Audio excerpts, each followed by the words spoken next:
Trump's special White House address tonight at 9 p.m.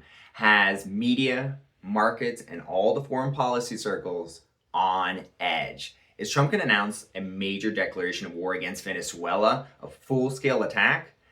He might already have. All this and more on Peter's very exciting episode of Peter's Political Perspective. Our brightest days are just ahead, just ahead, just ahead.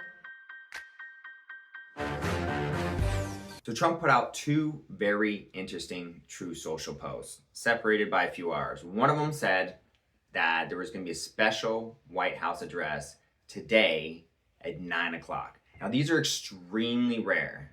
So what could it be about? I think that's something that's very, very interesting because on the one hand, the White House press secretary, Carolina Levitt, said that he's going to talk about his accomplishments and his plans and all that stuff. But the weird thing is that's usually saved for the State of the Union, which would happen in literally like next month, January. So I find it very odd he's going to address the nation in a State of the Union-esque way a month before he was going to do it anyway. It seems like if he really was just going to tout his accomplishments and his plan, he would just wait a month, right? But something urgent is going on that's pressuring him to do it quickly and immediately. And I wonder if it has to do with the elephant in the room, which is that after he said that he was going to address the nation at 7 o'clock, later on he posted basically that we're going to war with Venezuela because they're a terrorist organization. And basically the post on Truth Social says that they've assembled the largest armada ever in the history of South America. It's only going to get bigger. It's going to shock Venezuela. They've labeled the Maduro regime illegitimate.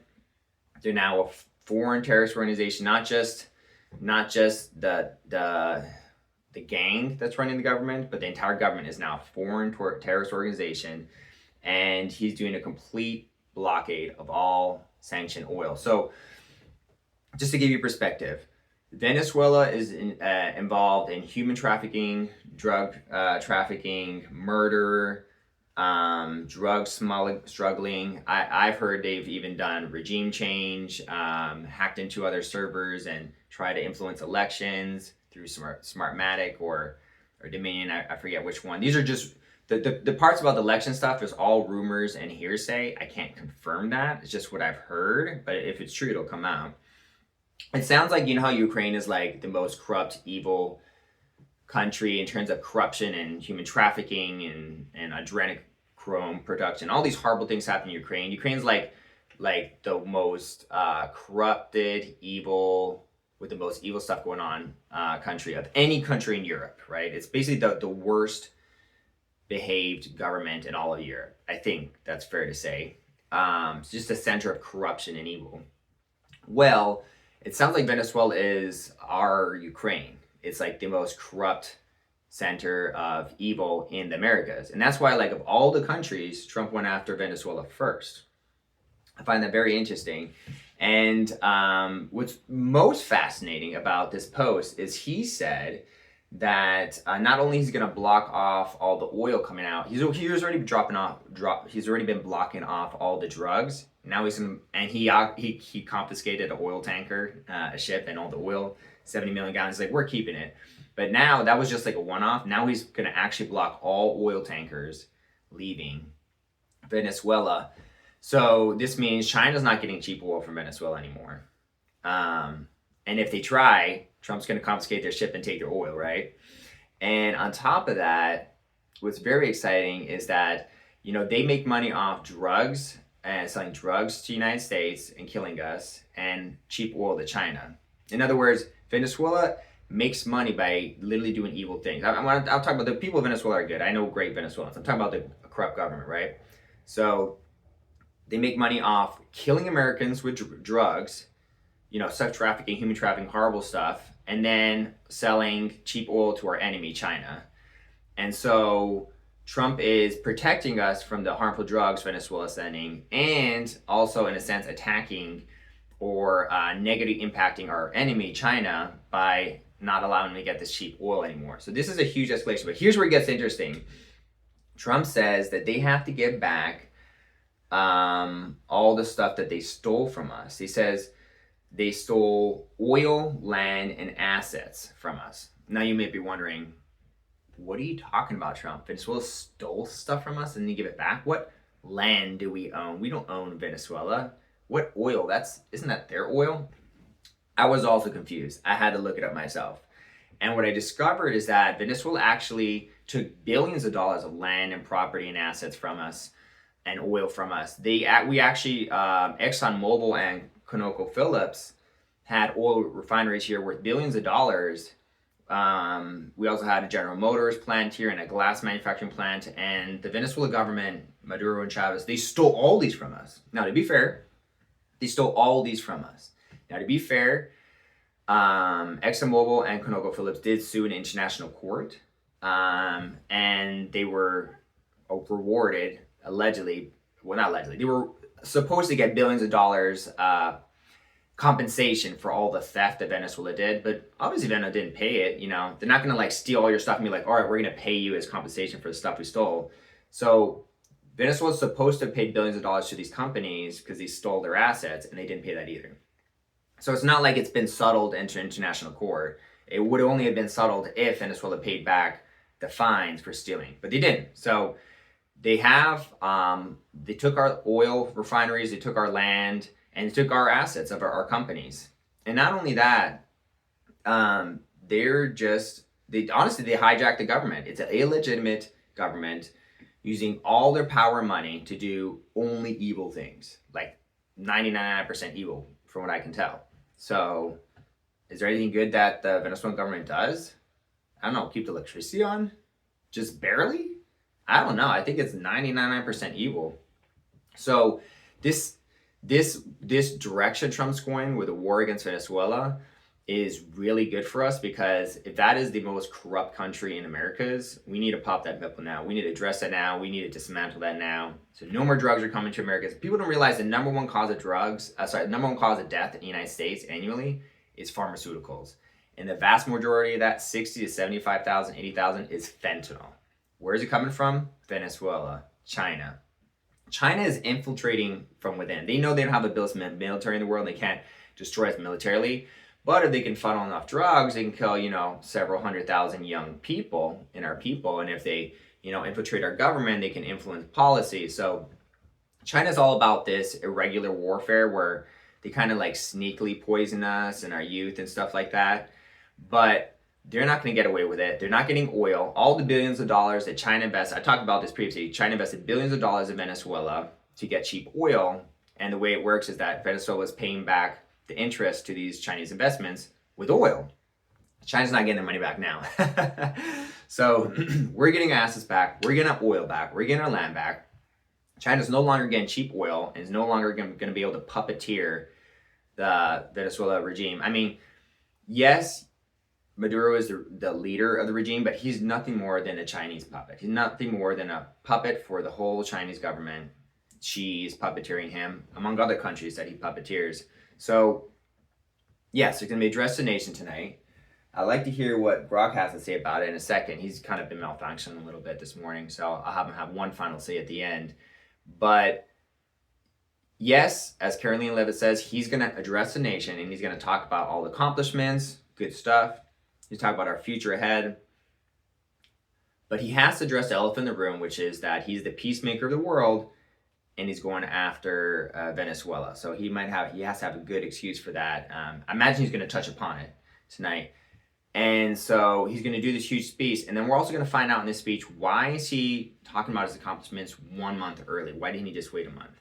And I suspect it's about to get very turbulent because of the Epstein files, because of the war with Venezuela and other factors. It's about to get very turbulent. And this mini State of the Union address, which is the way I see it, is kind of a way to solidify, calm everyone down, and unify the country before things get crazy. Those are my thoughts on it.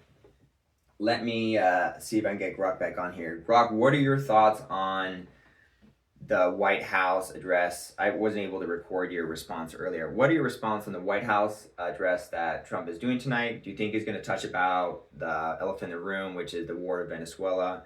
And why do you think he's doing this White House address 1 month before he would have been doing the State of the Union? It seems like it's a little premature. He could have waited a month to talk about his accomplishments.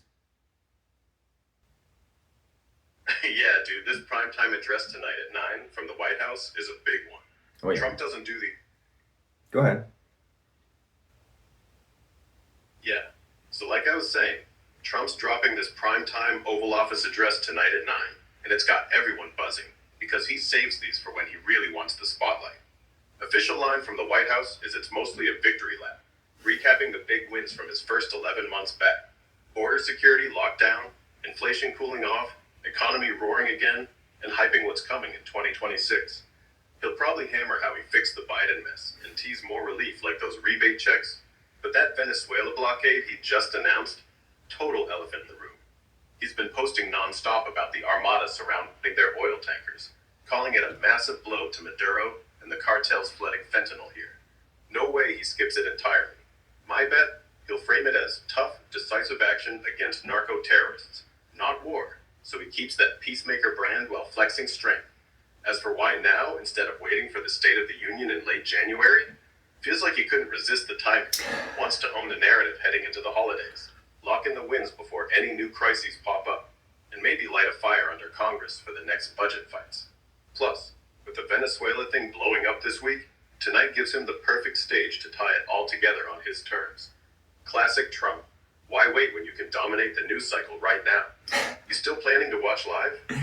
Definitely gonna watch it live. Well, I'm gonna try to, because that's actually my bedtime. I have to get up at 5 in the morning and do these videos, so I have to go to bed at 9. Oh yeah, 9's way past bedtime. Maybe set that alarm for the live stream. I'll be here when you wake up if you want a recap. There you go. You watch the live stream for me, Grok, and get the recap. In the morning, you keep me updated. I might still watch it anyway, because I'm super excited about it. I like watching these things live. What are you guys gonna do? Are you gonna watch it tonight? Let me know in the comment section. Do you agree? Do you disagree of what I'm saying? Do you think he's gonna go talk about this war with Venezuela? Do you agree that it's a good thing that he's going after this corruption in Venezuela? Do you support him on this? I'd like to know what you think in the comment section. I appreciate the comments, the likes, and everything I'm getting. Again, this is very unusual. He's doing this in his first White House address. Trump only did 3 White House addresses in 4 years. So this is extremely rare occurrence. It's big. Very excited to hear what you guys think about this. All right, so to get in the comment section today, MPX 4500 said, I want to see what's in the files. You should not have elected a nonce. He will be all over them. I'm not sure what a nonce is. Maybe you can tell me that. But he will be in the Epstein files, but he will be seen as the protector and the hero. So yes, he'll be in it, but not what you think. Of all the people in the Epstein files, he will literally be seen as the most righteous, as the only righteous person who didn't take advantage, who didn't do anything bad, who was heroically gathering information. I mean, in terms of the Epstein files, the FBI already said he was the FBI informant. He was gathering intel against these predators. So we'll see if he's all over them or not. Londa Soltis says, I'm with you and I appreciate your content. I am sharing this video. Aw, I appreciate that. Closed-minded people would defend what they believe, whether they think or not. I'd rather think about everything than narrow myself to what. I know. I don't know things. I never would if I didn't take an interest and actually do the research. Well, I'm glad you do research. You sound like a very educated person, so thank you for the comment. Fan of Kyle Ireland said, when's Nasara and Jassara scheduled? I hear most likely December 25 or January 26. I heard recently from a podcast I listened to that I really like that there will be a new monetary system coming in. I'm not sure if it's Nasara based or Jassara based on July 2026. But again, just to be clear, I cannot see a situation where Nasara or Jassara would exist in the sense that the part of it that I don't think could ever happen is we eliminate all our personal debt. We might be able to eliminate the government debt, but I don't see a fair situation where it's like, oh, you have a house loan, you have a car loan, you have a TV loan, you have credit card debt. Oh, we're going to waive it all. I don't see that part of Nasara Jassara ever happening. I just don't think it's fair. I just don't think it's fair. And Trump's all about fairness. Burnett said, I can't hardly wait to see what's in the Epstein files. And yep, those are the comment sections for today. Thank you. If you leave comments in my video for today, I'm gonna see if I can get them in, talk about them tomorrow. Thank you for leaving those comments. Very interesting. I love talking about politics with you guys. Super passionate about it. I can't stop talking about politics. It's just something I love talking about. And we live in the most exciting political time ever. I mean, literally, we're days away from Trump going after all the corruption in Latin America and going after, which is like the nearby foreign corruption, and he's going after the government corruption with our government with Epstein files the next 2 days. So very exciting. He's going after all the bad guys. Justice is like, he's knocking on the door, like, justice here, justice is here. It's going to happen. It's going to happen. And we've been waiting, I've been waiting 20 years for justice in the U.S. government. People have been waiting long more than me, many decades, because the government's been corrupt for a while. So excited about what's going to happen. See you all tomorrow. I'll be posting videos. I post videos Monday to Saturday, so you'll be getting an update on all this stuff. Thank you for watching, everyone. I appreciate it. Thank you so much. Give me some comments. Give me some likes. Subscribe if you haven't already. I appreciate it. Have a wonderful day. Peace out.